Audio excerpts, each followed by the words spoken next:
So I would like to invite युग मनीषी वीरेश्वर उपाध्याय जी। बहुत बहुत स्वागत है उनका इस फोरम में, इस बहुत बड़े समिट में। और thank you very much for being the first opening speaker. बहुत स्पेशल है ये। धन्यवाद फॉर बीइंग हियर। अखिल विश्व गायत्री परिवार सबसे प्रतिष्ठित संगठनों में से एक है जो शाश्वत सिद्धांतों की मशाल को लेकर दुनिया को उच्च जागरूक जीवन का मार्ग दिखा रहा है। कंटिन्यूअसली इस पाथ पे चल रहा है। योग चित्त वृत्ति निरोध योगः कर्मसु कौशलम। योग मनीषी वीरेश्वर उपाध्याय जी के व्यक्तित्व में जीवंत हो उठे, जो इस शिखर सम्मेलन का हिस्सा बनने के लिए तुरंत सहमत हो गए।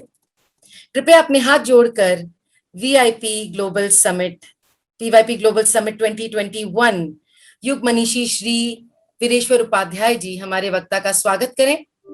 श्री वीरेश्वर उपाध्याय जी शांति कुंज देव संस्कृति विश्वविद्यालय हरिद्वार के शिक्षाविद, प्रशासक, लेखक, संपादक और प्रख्यात विशेषज्ञ हैं।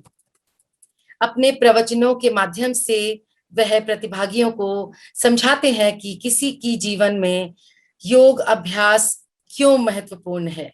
वह यह भी बताते हैं कि कैसे हम आध्यात्मिक उपलब्धियों के माध्यम से आत्मसंतुष्टि और मन की शांति प्राप्त करने के बजाय भौतिकवादी उद्देश्यों को प्राप्त करने में अपनी इच्छाओं को महत्व देते हैं। वह वर्ग और समाज की परवाह किए बिना योग प्रथाओं को बढ़ावा देने पर भी जोर देते हैं और कहते हैं हम जहां भी हों हम योग से जुड़ सकते हैं। मनीषी तपस्वी वीरेश्वर उपाध्याय जी शांति कुंज हरिद्वार के निदेशक मंडल के वरिष्ठतम मार्गदर्शक हैं। प्रोजेक्ट युग परिवर्तन global summit 2021 welcomes you sir. आपका बहुत बहुत स्वागत है। पहले स्पीकर का स्वागत करने के लिए कृपया अपने हाथ एक साथ रखें। युग मनीषी Shri Veereshwar Upadhyay ji, mike over to you. A very very warm welcome again.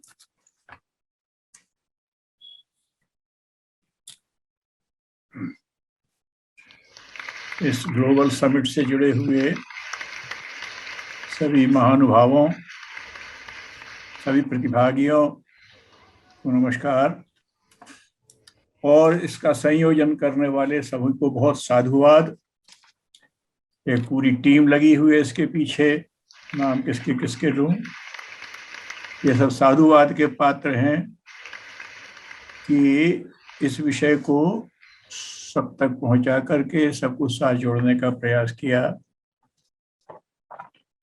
ये युग परिवर्तन की जो बात है, वैसे तो युग परिवर्तनशील ही है, परिवर्तनशील संसार है, तो किस परिवर्तन की अपेक्षा की जाती है? तो वो यही है कि मनुष्य ने अपनी गलतियों से जो विसंगतियां खड़ी कर ली हैं, इनका शमन हो और एक ऐसा अच्छा युग, जिसको हम स्वर्णिम युग कह सकते हैं, जिसको हम सतयुग कह सकते हैं, जिसको हम मनुष्यता के लिए उज्जवल भविष्य कह सकते हैं, उस ओर बढ़े। तो ये जो पूरा क्रम है, ये ईश्वरीय प्रेरणा से उपजा है। मैं युग परिवर्तन, ये शब्द कहाँ से जनमानस में स्पष्ट आना शुरू हुआ, उधर आप लोगों का ध्यान दिलाना चाहता हूं। सन 1962,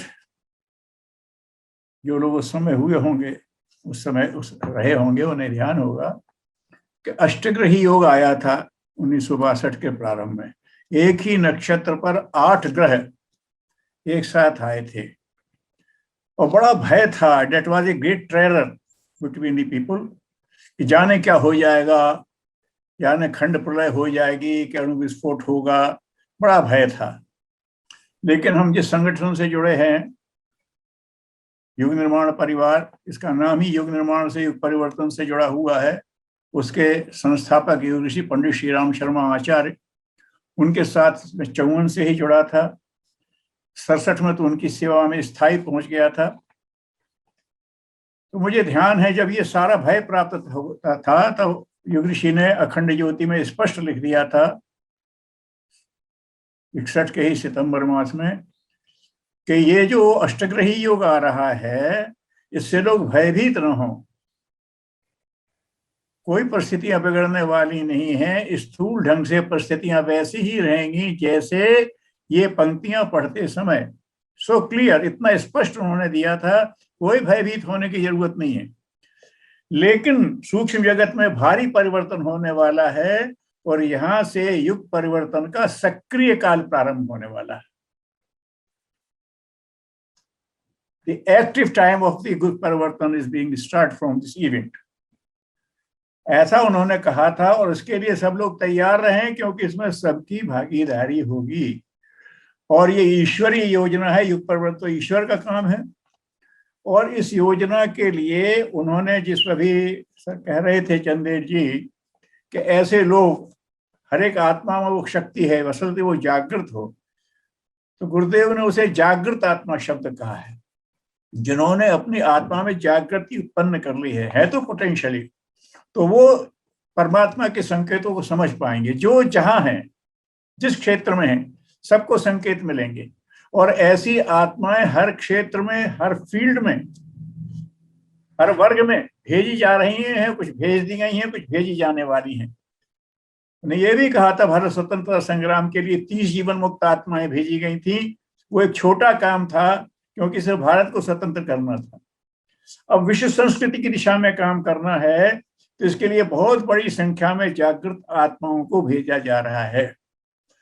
ये जो सब आप देख रहे हैं ग्लोबल समिट और ये सब, वो जो जागृत आत्माएं भगवान के द्वारा भेजी गई हैं, उन्हीं के द्वारा अंतः प्रेरणा से की हुई ये काम है। चाहे हम कर रहे हैं, चाहे कोई और कर रहा है, जितने वातावरण है वो सब कर रहे हैं। तो वहां से ये बात की शुरुआत हुई और लोगों युग परिवर्तन का प्रत्यक्ष नाम वहां से आना शुरू हुआ कि युग परिवर्तन का महत्वपूर्ण काल ये शुरू हो गया है एक्टिव का। और जैसा कि अधिकांश लोगों को पता है कि पंडित श्री राम शर्मा आचार्य ने मनुष्य के जीवन से संबंधित हर विषय पे अपनी लेखनी चलाई है और खूब चलाई है। कोई विषय ऐसा नहीं है इसमें उन्होंने विचार न दिया हो। तो उन्होंने कहा कि युग परिवर्तन तो बदलना क्या है, सूरज वही है, धरती वही है, पेड़ पौधे वही हैं, सब तो वही है, तो बदला क्या है। तो उन्हें जो बिगड़ गया है वो मनुष्य की भावनाओं का और विचारों का स्तर बिगड़ गया है। एक, भावनाओं का और विचारों का स्तर बिगड़ गया है। एक दूसरा बिगड़ गया है इन्हीं की वजह से चेष्टाओं और कर्म का स्तर। वो जो प्रयास कर रहा है और जो वर्क्स हो रहे हैं, फिर एफर्ट्स एंड वर्क्स, ये भी चेंज होना। तो इसके लिए उन्होंने कहा कि ये बदले जाना है और चूंकि इसको बदलना था तो एक सुलभ प्रतीक हर जगह खड़े किए जाते हैं। तो सद्भावना और सद्विचार को जागृत करने के लिए उन्होंने गायत्री मंत्र को आधार दिया और ये कहा कि हर कोई अपना प्रयास तो करेगा, लेकिन जैसा कि चंद्र जी कह रहे थे कि भगवान की सहायता से ही हमारी शक्ति बढ़ती है, क्योंकि वो उसका सूत्र हमारे अंदर बैठा हुआ है, वो जागृत हो उठता है हमारे सहयोग में, तो सब कुछ हमारा हो जाता है। तो उसको करना है तो हमें भगवान से प्रार्थना करनी चाहिए, अपना पुरुषार्थ भी करना चाहिए और भगवान से प्रार्थना भी करनी चाहिए। केवल प्रार्थना करेंगे तो भगवान के अनुशासन को भंग करेंगे, हमें पुरुषार्थ दिया हम क्यों नहीं लगाते। और केवल पुरुषार्थ करेंगे तो हम अधूर रहेंगे। यत्र योगेश्वरो कृष्ण यत्र पार्थ धनुर्धरा। पुरुषार्थी अर्जुन और योगेश्वर कृष्ण दोनों का संयोग बैठे तो ये महाजीवन का महाभारत जीता जाए। तो ये संगति बैठना है तो अपना पुरुषार्थ भी करना है, लेकिन भगवान को भूल कर नहीं, भगवान को साथ लेकर। अपने पुरुषार्थ में कमी नहीं रखना है। फिर सब जानते हैं कि अर्जुन पुरुषार्थ में कमी नहीं रखेगा, लेकिन महाभारत तो कृष्ण ही जिताया था, तो ऐसा प्रभु का सहयोग रहेगा। तो ऐसी बात उन्होंने बाद में सबसे कही, तो उन्होंने दो बात उसके प्रतीक कर लिए, भावनाओं और विचारों को शुद्ध करने के लिए गायत्री मंत्र। और कहा गायत्री मंत्र चूंकि तब से बना हुआ है जब कोई संप्रदाय बने ही नहीं थे, वैदिक युग से सभी मनुष्य थे, सभी ईश्वर की संतान थे, तो सबके लिए है। फिर भी अगर किसी को गायत्री मंत्र संस्कृत में पढ़ने में दिक्कत हो तो युग परिवर्तन तो उससे तो सहमत है, तो वो यही प्रार्थना करे, हे परमात्मा हम सबको सद्बुद्धि दो और उज्जवल भविष्य के रास्ते पर बलपूर्वक चला दो। आप चला दो हमें, हम तो बार बार असमंजस कर पाते, हम तो अर्जुन की तरह असमंजस करेंगे, लेकिन आप तो हमें चला दो। इस प्रार्थना को किया, धियो यो न प्रचोदयात्, बलपूर्वक चला दीजिए। अगर इसी भाव को लेकर के, हे परमात्मा हम सबको सद्बुद्धि दो और हमें श्रेष्ठ मार्ग पर बलपूर्वक चला दो, ये प्रार्थना किसी भी भाषा में करे, कोई भी मंत्र जपे, कोई भी नाम जपे, कोई फर्क नहीं पड़ता, लेकिन मनुष्य की आत्मशक्ति परमात्मा शक्ति का संयोग इस प्रार्थना से होगा, ऐसा करना। दूसरा कहा कि जो हम कर्म कर रहे हैं, हमारे कर्म और प्रयास खराब हो गए हैं, तो इसके लिए जब हम स्वार्थ से प्रेरित कर्म करते हैं तो कर्म बंधन में बांधने वाले होते हैं। श्रीमद् भागवत गीता में भगवान कृष्ण कह रहे हैं। तो क्या करें, तो नहीं, यज्ञार्थ कर्म करो। यज्ञार्थ माने लोक हित में अपना कर्तव्य समझ करके कर्म करो। तो लोक हित में कर्तव्य समझ के कर्म करो, और ये अभ्यास आपको बार बार करना पड़ेगा। तो ये हमारे पुरुषार्थ और कर्म को सही करने के लिए यज्ञ को माध्यम कहा। यज्ञम वही श्रेष्ठतम कर्म, जहां पर ऊंचे उद्देश्य के लिए सहयोग पूर्वक पूरे पुरुषार्थ से काम किया जाता है, वो हर कार्य यज्ञ है। भूदान यज्ञ में कहीं आहुतियां नहीं हुई थी, लेकिन वो एक बहुत जबरदस्त यज्ञ था। ज्ञान यज्ञ, नेत्रदान यज्ञ वगैरह होते, वास्तव में ही वो यज्ञ होते हैं। अभी जो चल रहा है ये भी एक ज्ञान यज्ञ ही चल रहा है, इसकी प्रेरणा भगवान की तरफ से आई है। तो ये इस तरह का एक यज्ञ वो किया जाए तो सबको यज्ञीय जीवन की प्रेरित किया। हमारे पदार्थ विज्ञान ने हमें पदार्थनिष्ठ बना दिया था, तो हम स्वार्थनिष्ठ जीवन जी रहे। तो इस पदार्थनिष्ठ जीवन से लेकर के हम आत्म चेतना निष्ठ जीवन जिए, ईश्वरनिष्ठ जीवन जिए और यज्ञार्थ कर्म करें।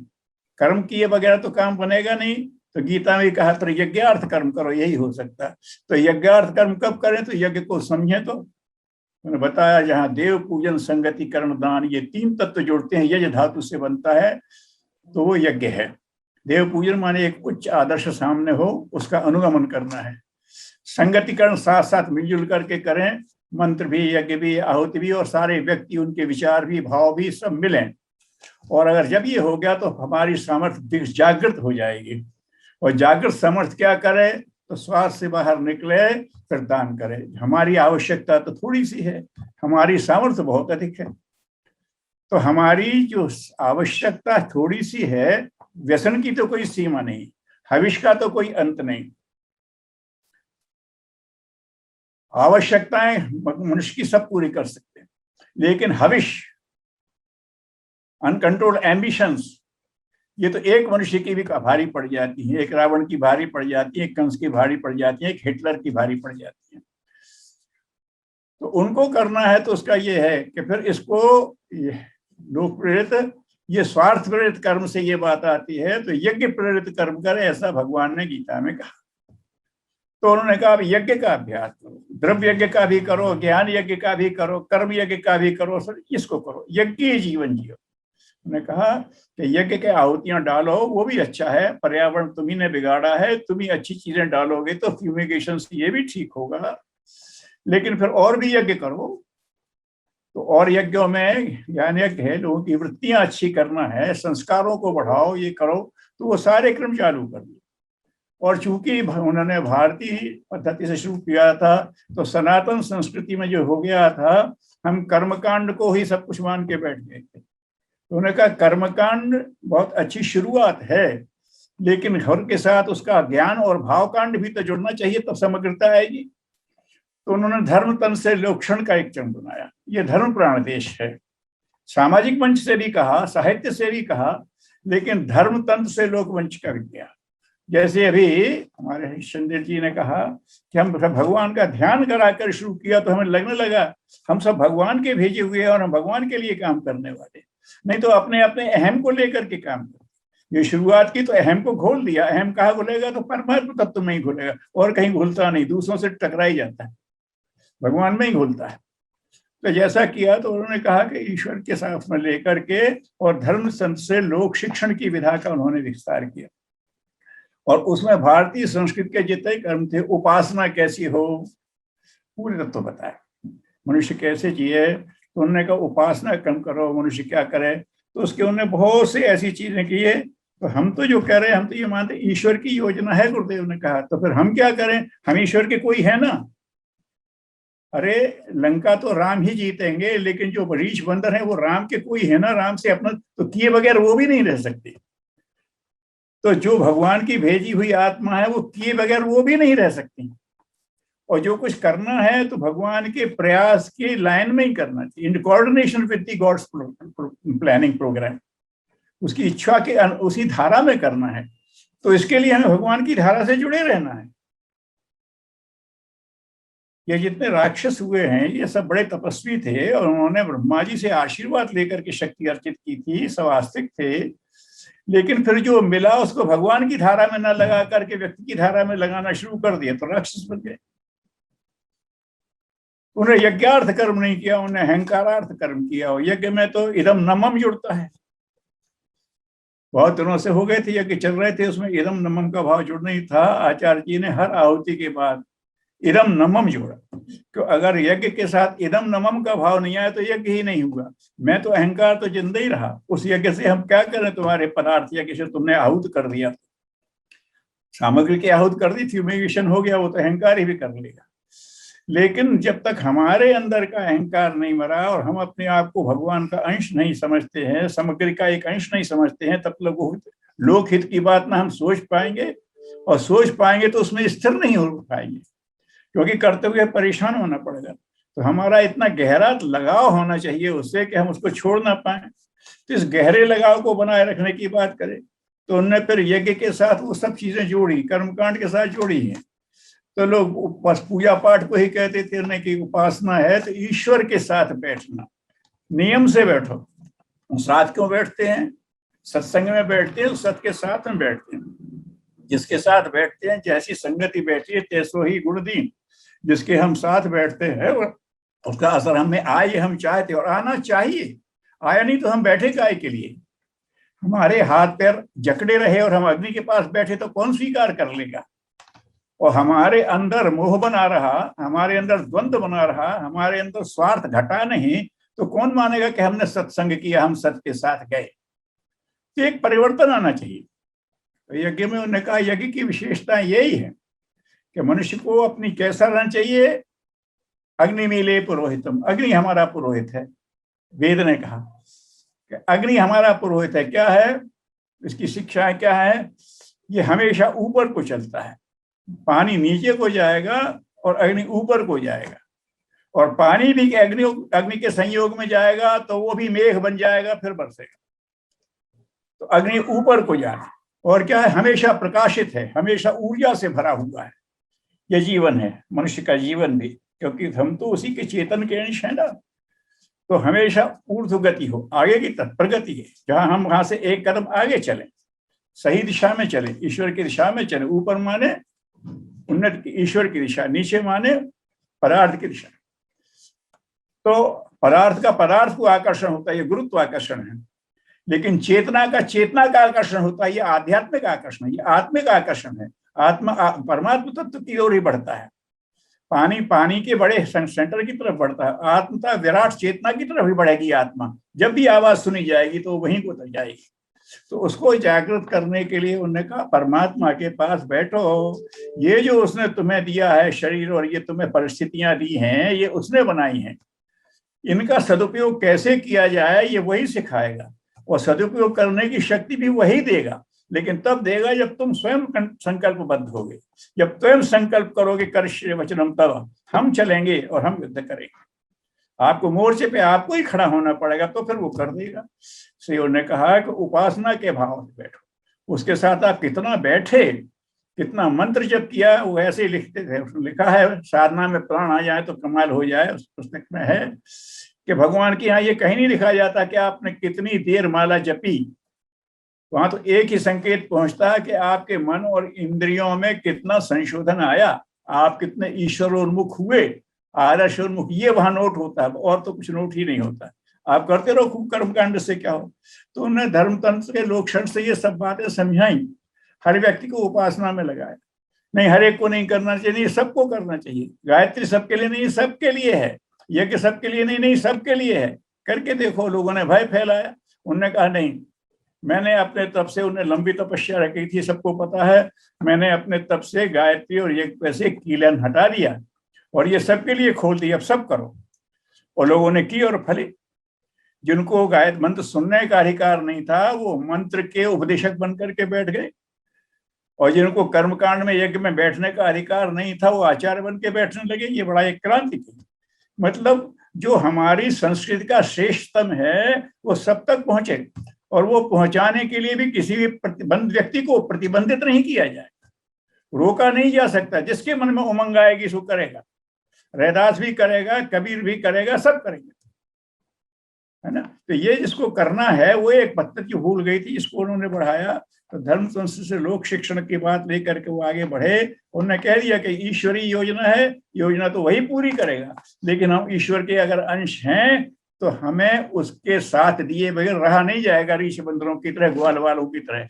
गोवर्धन तो भगवान ही उठाएंगे, लेकिन लकड़ी लगाए बगैर ग्वाल वाल रह नहीं पाएंगे, है ना। राक्षसों का वध तो वही करेंगे, लेकिन कृष्ण के कहने पर ग्वाल वाल उनके साथ कहीं भी खड़े होंगे।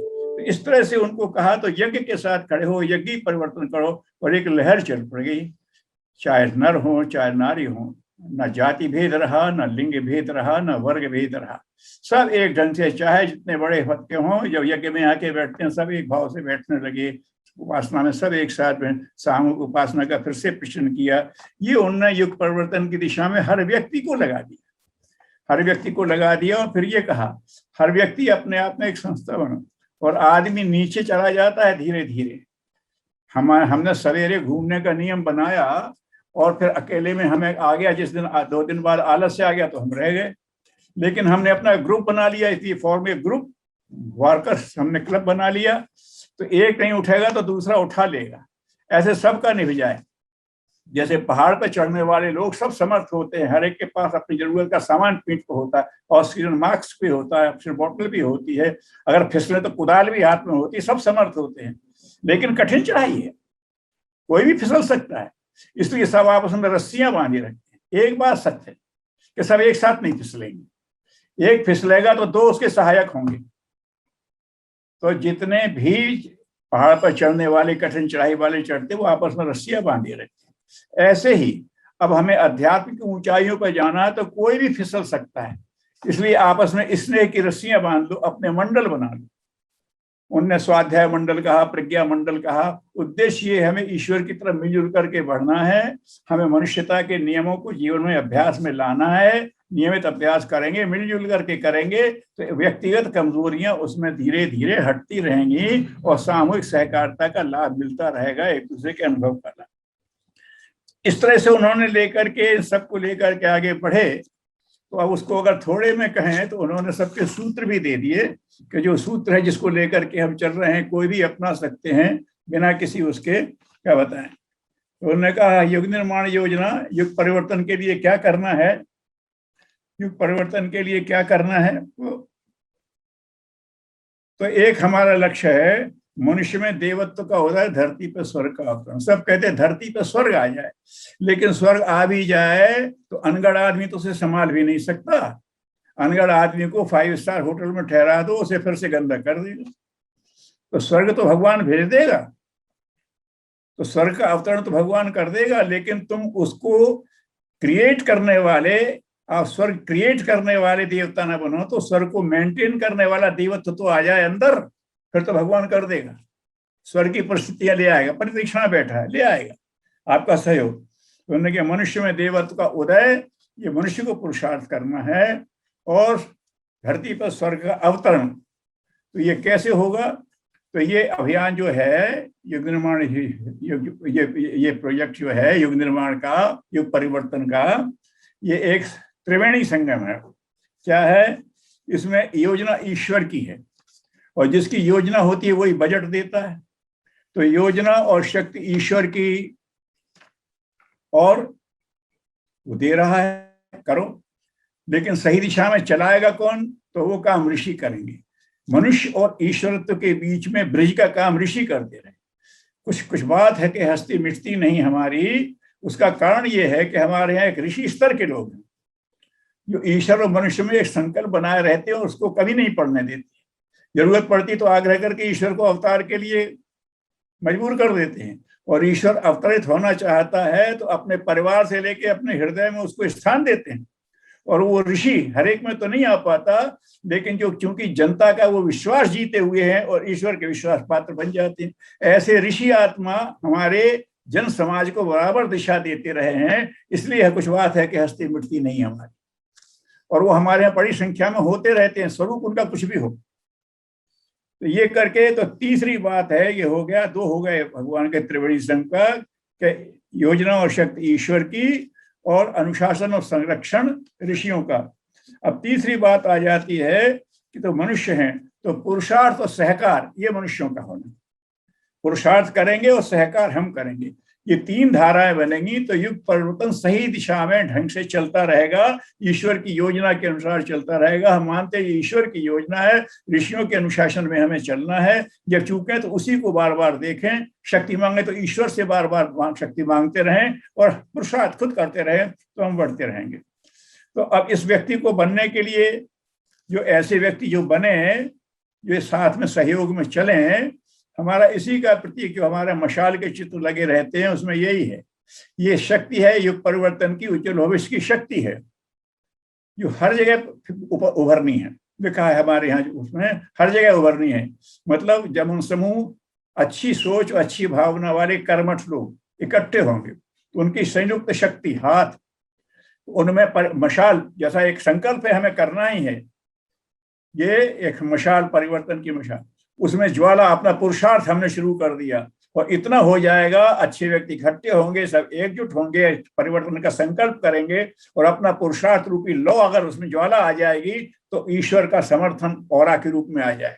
ये युग शक्ति का स्वरूप है, मशाल जो हर जगह रहता है, जिसको हर क्षेत्र में उभरना है, हर वर्ग में उभरना है, ऐसा हमारा विश्वास है। और ये उभर सकता है, ये युग शक्ति की, इस वर्तमान युग की दुर्गा उसे कह सकते हैं। सिंह वाहिनी समझ में आए ना आए, लेकिन ये मशाल के रूप में भले शक्तियों की, सत शक्तियों को पनपना है, ये बात अपनी समझ में आती है। तो ये करने के लिए मनुष्य को क्या करना है, तो मनुष्य ये करे कि वो ईश्वर की उपासना करे, अपनी साधना करे और समाज की लोक आराधना करें। उपासना, साधना, आराधना, और इसको करते रहने के लिए समय दान और अंशदान। समय हमें मूल संपत्ति है और जो हम साधन कमा लेते हैं उसकी भी जरूरत पड़ती है। तो भगवान के काम के लिए ये दोनों लगाना है। काय में ईश्वर उपासना, आत्म साधना और लोक आराधना का समय तो लगेगा, साधन भी लगेंगे। उपासना के लिए भी हमें कुछ उपकरण चाहिए, साधना, आत्म साधना के लिए चाहिए।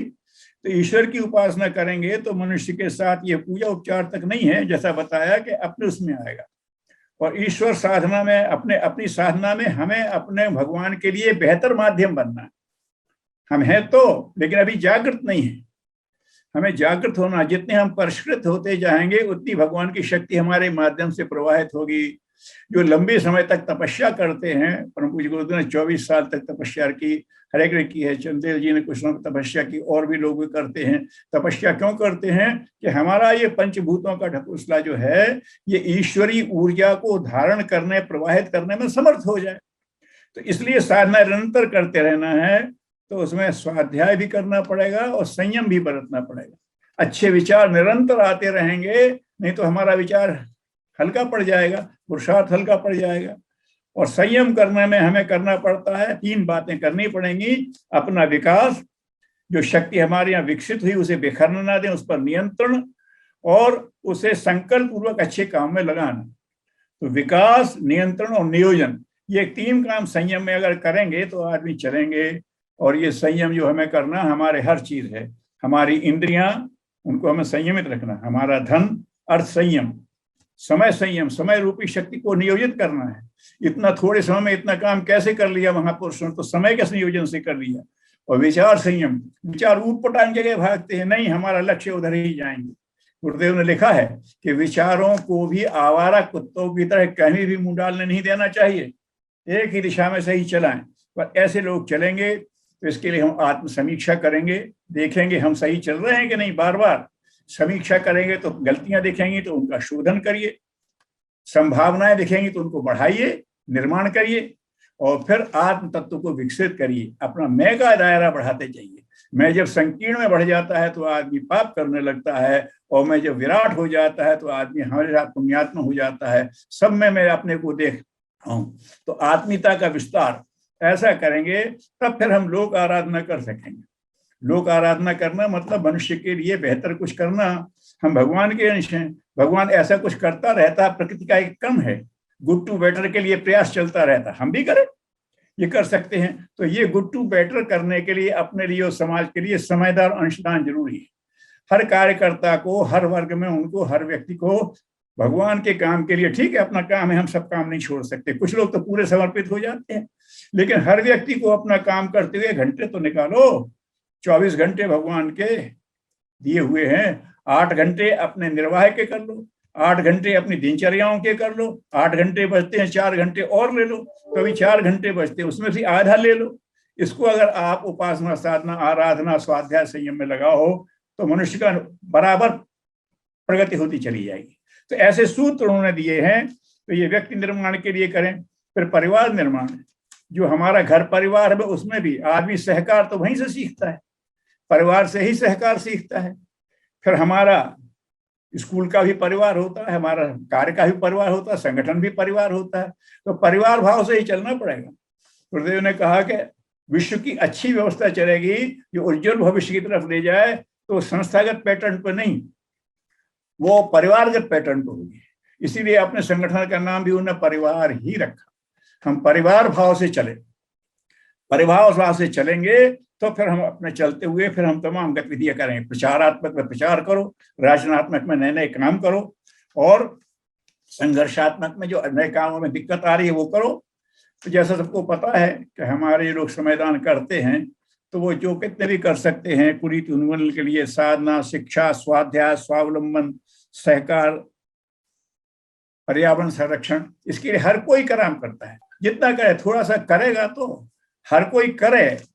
ऐसा कोई नहीं है जो कह दे मैं अकेला युग परिवर्तन कर लूंगा, और ऐसा कोई नहीं है कि मैं अकेला क्या कर सकता हूँ। बहुत बहुत धन्यवाद वीरेश्वर जी।